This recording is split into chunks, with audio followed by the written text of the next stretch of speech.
Olá, a bola volta a rolar para a Copa Libertadores e Grêmio e Flamengo são as únicas equipes brasileiras que ainda não garantiram vaga na próxima fase. A Conmebol bate o martelo e a final do Mundial Sub-20 será no dia 24 de agosto no Maracanã, entre Flamengo e Olympiacos da Grécia. Qual o futuro do Vasco e da SAF? E do calendário do futebol brasileiro? Participam da nossa conversa o jornalista Maurício de Almeida, da editoria de jornalismo aqui da EBC, e o Maurício Costa, que é da editoria de esportes. Eu sou o Sérgio do Bocage e o No Mundo da Bola está começando agora.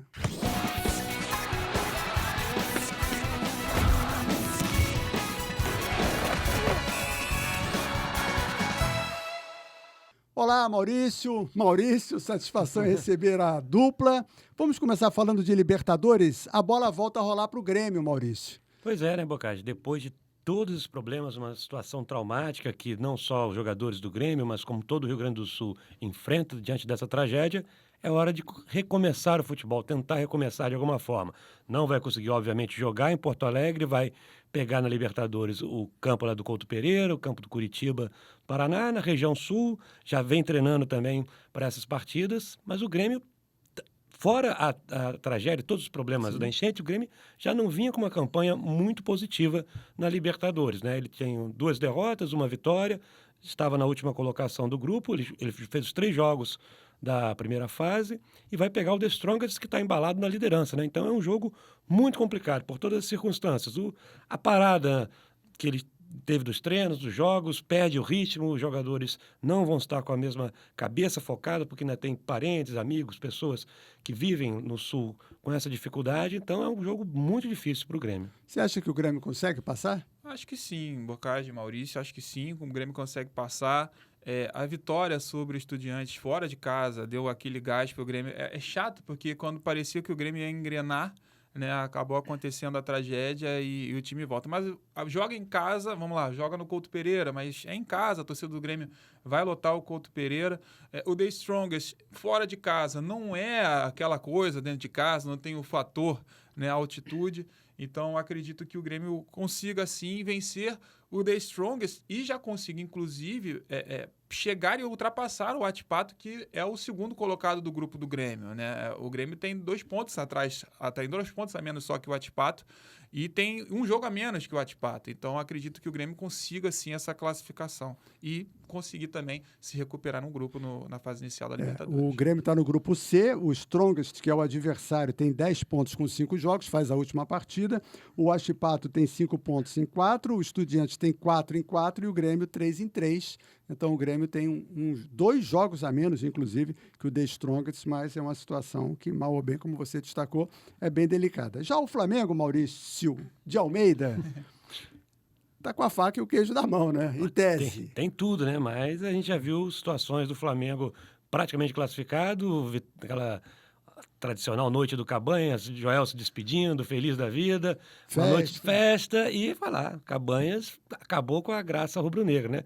É praticamente impossível não se classificar, vai ter que se esforçar muito para perder essa classificação, mas tem que jogar sério. Eu acho que o time começou a focar, o problema é que o Flamengo está tendo uns altos e baixos, né? Tem um dia que joga muito bem, o outro faz aquele joguinho morno, como foi o último jogo agora contra o Amazonas, um jogo meio travado, sem muita finalização, né?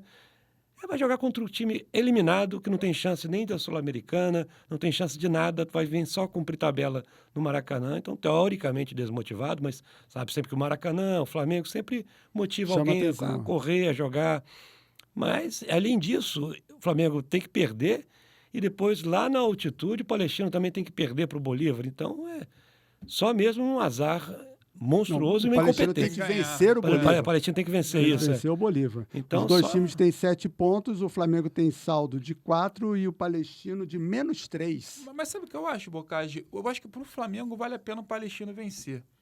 E vou explicar por quê. Gente, só se cair o mundo...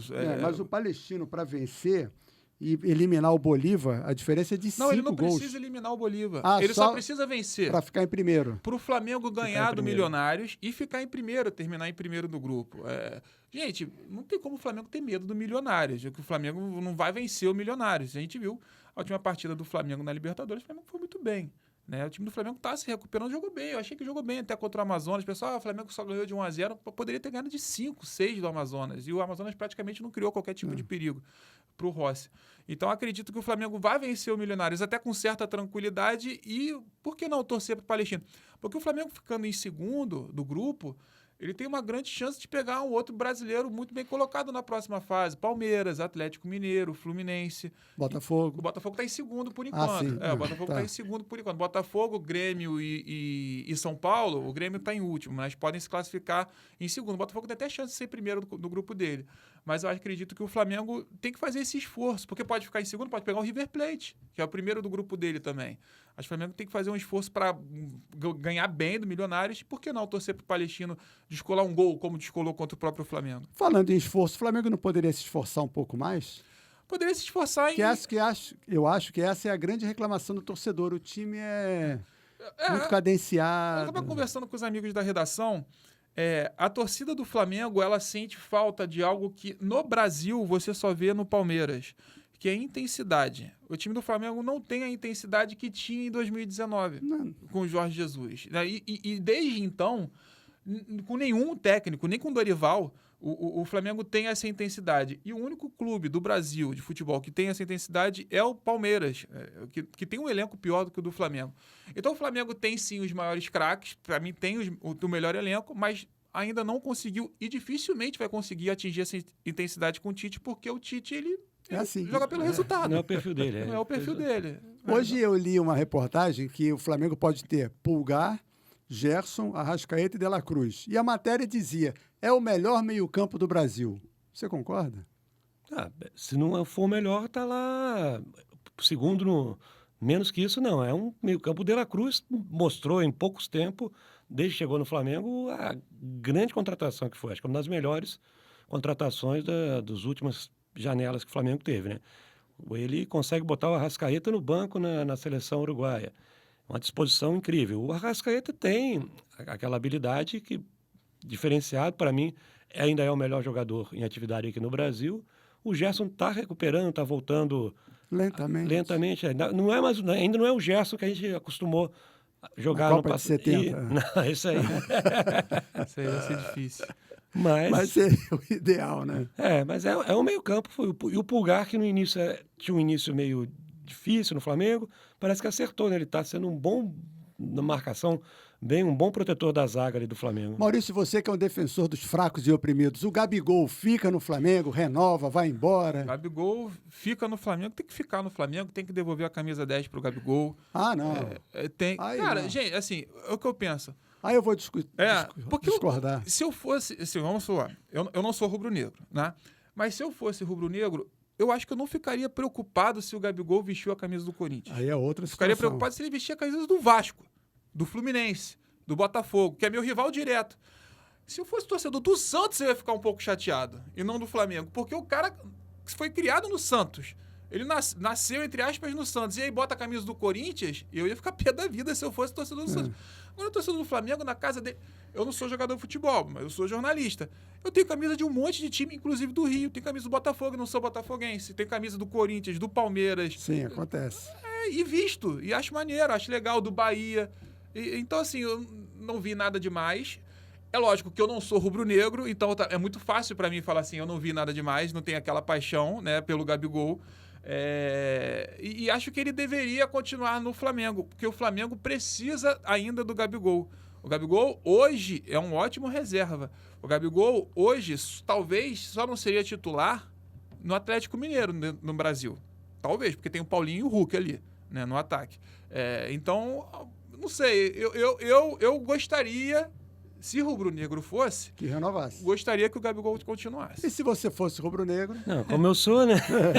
Eu acho que o grande problema é a fase do Gabigol. Se ele tivesse numa fase fazendo gol sem parar, naquela fase de 2019, ele botaria a camisa, pedia desculpa e ia em frente. Pega mais porque teve a torcida do Flamengo dando todo o apoio na época que ele estava na suspensão. Então, foi uma espécie de... A torcida se sentiu traída. Apesar de ser um evento na casa dele, mas teve essa sensação de traição e quebrou o clima também que tinha... Muito mimimi, né? Gente, o Gabigol não é torcedor do Flamengo. Não é. Ele é de São Paulo. Ele deve torcer para algum dos 4 grandes de São Paulo, Ele é um profissional dedicado ao Flamengo. Exatamente. Hoje ele veste a camisa do Flamengo e dentro de campo ele vai dar tudo pelo Flamengo. O problema dele, acho que é a má fase. Não está bem em campo, não está conseguindo fazer os gols que fazia no passado, está na reserva. Então isso a tudo... resposta tinha que ser em campo. E eu acho o Gabigol ficar, eu acho que o grande problema é o quanto que ele vai pedir, quanto o Flamengo vai estar disposto a pagar. Porque agora ele não é mais Agora ele está em baixa. Ele está em baixa. Teve Maurício, e nesta segunda-feira saiu a definição. Flamengo e Olympiacos, 24 de agosto no Maracanã, final ou decisão, né, do Mundial Sub-20. Um bom programa, né? Com certeza, sem dúvida alguma. E o Flamengo tem uma molecada muito boa. A base do Flamengo é muito boa. Então, eu não conheço a base do Olympiacos, não conheço o time, mas no Maracanã certamente vai ficar lotado.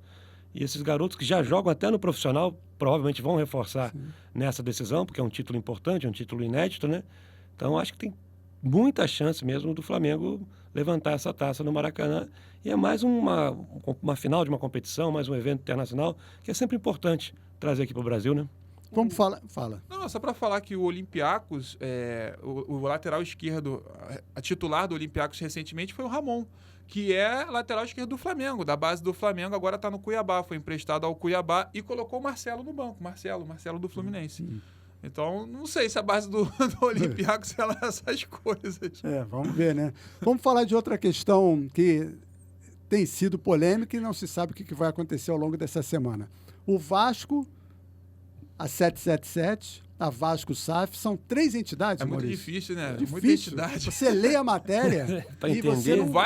O Vasco entrou em litígio com o Vasco, SAF, e o outro Vasco, é muito Vasco. Então, vamos lá. Existe o Vasco Associativo, presidido pelo Pedrinho. Sim. A 777 é o Josh, né? A 777 é a maior, por enquanto, a maior acionista sem gerência mais no futebol. Do Vasco SAF. E o Vasco SAF, quem é que então, manda? O Vasco SAF ele tem 31% da 777, ela vai adquirir 70% quando ela terminar de fazer os aportes que ela precisa fazer, o último seria agora em setembro.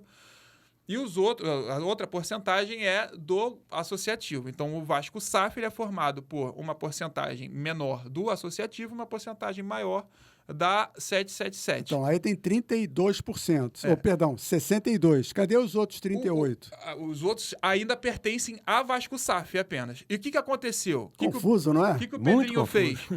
Como a 777 é a sócia majoritária, ela tinha o controle do Vasco SAF, mesmo não tendo a outra porcentagem que lhe é direito, se ela de fato, se ela pagar. O que o Pedrinho fez? Vendo todo o problema da 777 no mundo inteiro, que provavelmente ela vai realmente decretar falência, o Pedrinho se adiantou e falou assim, eu preciso ter o controle da outra ação, da outra porcentagem que ainda... Está solto por aí. Exatamente. Então, assim, o Vasco ele não detém, por contrato, ele não detém a porcentagem restante. Ainda cabe a 777. Se a 777 chegar... Se até lá a 777 ainda existir e em setembro colocar o último montante, ela vai ficar com todo o percentual que lhe é de direito por contrato. Agora, se ela não fizer isso, o que o Pedrinho fez? Poxa, eu vou me resguardar. Se ela não fizer isso, eu vou ter que ter o direito a controlar isso para que eu possa vender depois. Então, agora você está esclarecendo. Então, vamos fazer números redondos. Esses 38% poderiam ser vendidos para outra empresa. Sim, poderiam. Se a 777 não pagar. E se dispuser a isso. Porque aí ela você vai ficar... teria, na Vasco SAF, 30% do Vasco, 31%... Ah, não, a 777 tem 32%. A 777 acho que tem 31% hoje, se eu não me engano. Bom, em números gerais, tem esses 38 sobrando aí. Mas o que acontece? E então, o que acontece? O que o Vasco pretende fazer? Né? Isso é tudo em off, né? Mas qual é a ideia? Que a 777 venda, e é o que a 777 está tentando negociar, vender a parte dela, os 31%, mais a promessa de pagamento para o Vasco da Gama. E aí, a empresa que comprasse esses 31% teria que se comprometer a pagar o restante. E mais a dívida que ela abraçou. E mais a dívida que ela adquiriu. Né? Senão vai ficar um pouco complicado. O problema é que a 777 está pedindo um valor quase o que ela pagou para o Vasco, quase o que ela prometeu para o Vasco. Ela está pedindo 600 milhões por 31%, porque entende que o Vasco SAF né, se valorizou e, de fato, se valorizou. Sim, Hoje em dia, tu tem os salários em dia. Jogadores melhores. Jogadores melhores, jogadores que não estão sendo vendidos mais a preço de banana, como antigamente acontecia na Mas associativa. considerando que são 700 milhões, ela pagou 30, 210, ela está fazendo desses 210, ela está cobrando 600. Exatamente. Ela está tendo lucro. Fora o dinheiro que ela ganhou vendendo o Gabriel jogador. Peck, Isso. entendeu? Exatamente. O Andrei Santos, que já era na época do associativo. Então, o Marlon, que foi para a Ucrânia. Então, assim, mal ou bem, foi um ótimo negócio para a 777. Se ela conseguir 400 milhões de lucro... E aí, Maurício, que confusão, hein? É uma negociação, acho, muito complexa, porque a 777, enquanto puder, ela vai tentar segurar, vai querer receber o dinheiro de volta. Eu não sei de onde o Vasco vai tirar esse dinheiro. Essa é a dúvida. E eu sempre acho que o melhor caminho para o Vasco não deveria ter sido a SAF e continuo achando que... Falei isso o tempo todo. É porque vocês não conhecem. O tempo inteiro eu vocês falei não isso na redação. conhecem a política do Vasco. O Sim, Vasco é o clube... Eu conheço o Vasco desde os anos 80. O Vasco é o maior esgoto político entre os clubes do Brasil, de futebol do Brasil. É uma coisa absurda. Eu sei porque... A briga é muito intensa lá dentro. Não é só briga. Existem ações lesa Vasco, né? Existem sócios que lesam o Vasco, né? Na disputa do poder. Agora não existe mais isso. Né? Tem lá agora o Pedrinho com a sua parte e você pode ver que não tem mais nenhum dirigente. Você não vê mais nenhum dirigente do Vasco falando alguma coisa. Vai ser isso, você tem os salários em dia. O problema foi que a venda foi por uma empresa Vendeu ruim. mal, né? Vendeu mal. Foi Qual uma é o venda futuro que atrapalhada. você vê para o Vasco? A Eu curto acho- prazo, em eu plena acho, disputa de honestamente, Brasileirão. Eu acho que dentro de campo não vai atrapalhar nada, porque o Vasco assinou um bom contrato de patrocínio agora. Então o Vasco tem dinheiro para arcar os Mas salários. esse dinheiro vai para o Vasco ou vai para a SAF? Vai para o Vasco SAF, que está sendo controlado pelo Pedrinho. Né? Então, assim, e se não fosse para 777, teoricamente é um dinheiro só para a equipe de futebol. Então, os salários devem ser pagos tranquilamente até o final do ano. E acredito que a curto prazo, nem médio e longo prazo, o Vasco consiga vender, o Vasco SAF, a 777 consiga vender as suas ações com a ajuda ali do Vasco Associativo e da Vasco SAF com o Pedrinho. Acho que no final das contas vai dar tudo certo. O Coutinho vem? O Coutinho deve vir. É muito difícil o Coutinho não vir para o Vasco, né? Inclusive, algumas informação do Pedrosa, né, jornalista que cobre bastante Vasco, de que o marketing do Vasco já está preparando o anúncio, inclusive, do Coutinho. Então, dificilmente o Coutinho não vem para o Vasco. Agora, Thiago Alcântara, aí já é outra história, é mais difícil. Negócio que a média de idade vai só aumentando. Mas né? o Coutinho tem 31 anos só, cara. O Coutinho é novo. Mas recentemente ele não estava muito bem, né, lá fora. As o últimas temporadas. O Coutinho, ele foi... Mas, sem dúvida, sobra aqui. Não tem como comparar. Né? 31 anos, ele estava jogando bem no Catar. Ele era titular do Catar e jogando bem. Então, acho que ele vai sobrar. O Renato Augusto foi para a Copa jogando na China. Bom, calendário do futebol brasileiro. Tivemos a paralisação aí por conta da tragédia lá no Rio Grande do Sul, alguns jogos adiados. O Campeonato Brasileiro volta no próximo fim de semana, com a 7ª rodada ainda. E o presidente da CBF diz que não vai prorrogar depois de 8 de dezembro. Dá? Não sei nem que vão arrumar espaço para encaixar tudo quanto é jogo, né? E já, obviamente, não vai parar para a Copa América, vai ficar aquela confusão. Não tem isso. Você vai ter jogo da Copa América e jogo do Brasileiro ao mesmo tempo. É muito apertado, né? O calendário já estava apertado, sem essa paralisação, né? Não sei onde eles vão arrumar a data. Vai ser jogar um dia, folgar 2, jogar de novo. O futebol vai perder com isso, né? Você perde a qualidade em campo, os times do Sul vão ser prejudicados de qualquer maneira, mesmo com a paralisação, podendo voltar a treinar agora, vão voltar a jogar, mas vão ser penalizados, porque vão acabar tendo uma agenda maior. Vamos supor, o Grêmio classifica na Libertadores, o Inter classifica lá na Sul-Americana, e aí como é que vai ficando a agenda deles? Vai ficando cada vez mais apertado, você não tem de onde tirar. De todos, né? Você não tem de onde tirar a data, né? Eu estava lendo o pedido que o Juventude faria, né, ao Edinaldo, à CBF, e dentro desse pedido jogos mais espaçados dos clubes gaúchos. Mas eles querem que se mantenha 8 de dezembro também os clubes gaúchos. Assim, como é que você vai espaçar jogos dos clubes gaúchos, sendo que você tem um calendário apertado e se perder... Sendo que os clubes gaúchos jogam com os outros, não jogam só entre si. Vai ser difícil. Não sei como é que vai ser isso. Assim, eu acho que 8 de dezembro talvez tenha pelo menos uma semaninha. Gente, aconteceu na pandemia. Foi até janeiro. E acho que é importante que se estabeleça Não, um desculpa, parâmetro. se você for até o dia 15, você consegue pelo menos 2 rodadas, no meio de semana posterior a 8 sim. e o fim de semana depois. Então, não é nada de tão grave assim. Eu acho que os clubes têm que chegar a um consenso junto com a CBF de um parâmetro, de um protocolo, de fato, do que fazer quando existe uma tragédia natural ou quando tem que parar por algum motivo de força maior, no caso da pandemia, assim.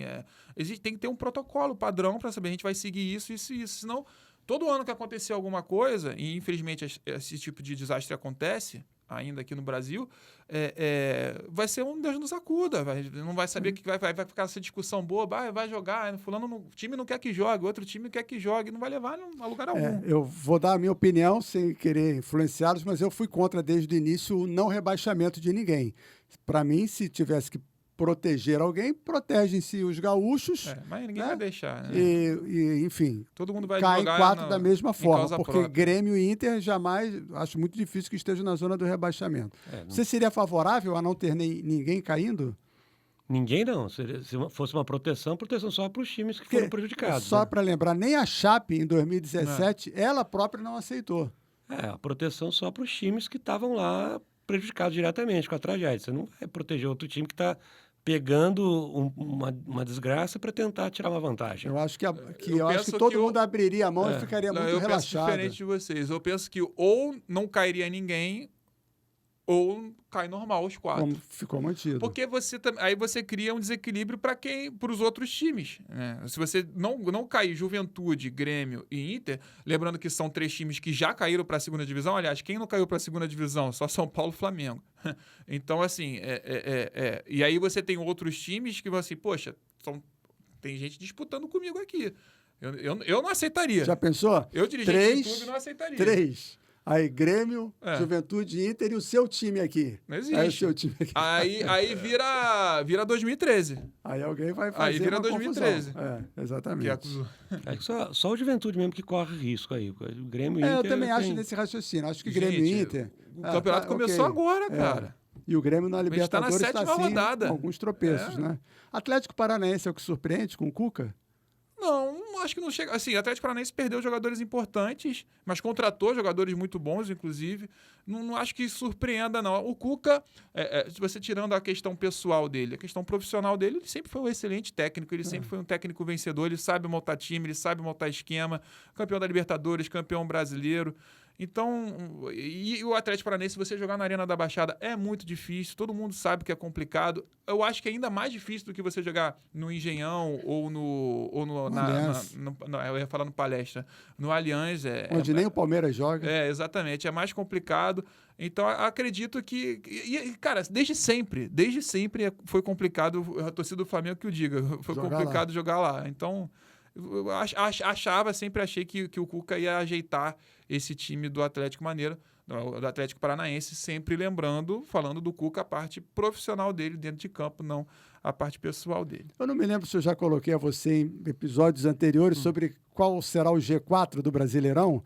Tinha colocado, eu tinha elogiado o Atlético Paranaense com o Cuca, exatamente por isso, e por conta dessa força que ele tem como mandante. O Atlético Mineiro... Palmeiras e Flamengo. Então você votou no Atlético Paranaense. Votei no Atlético Paranaense. Teve gente colocando o Botafogo. Eu tiraria o Atlético Paranaense e colocaria o Botafogo. Tá vendo? Então, a gente vai levar essa discussão até a 38ª rodada. Maurício de Almeida, obrigado. Maurício Costa, obrigado. Obrigado a você que nos acompanha. Aciona a notificação, se inscreve no canal, compartilha, manda sua mensagem. A gente gosta muito de falar com vocês. Forte abraço.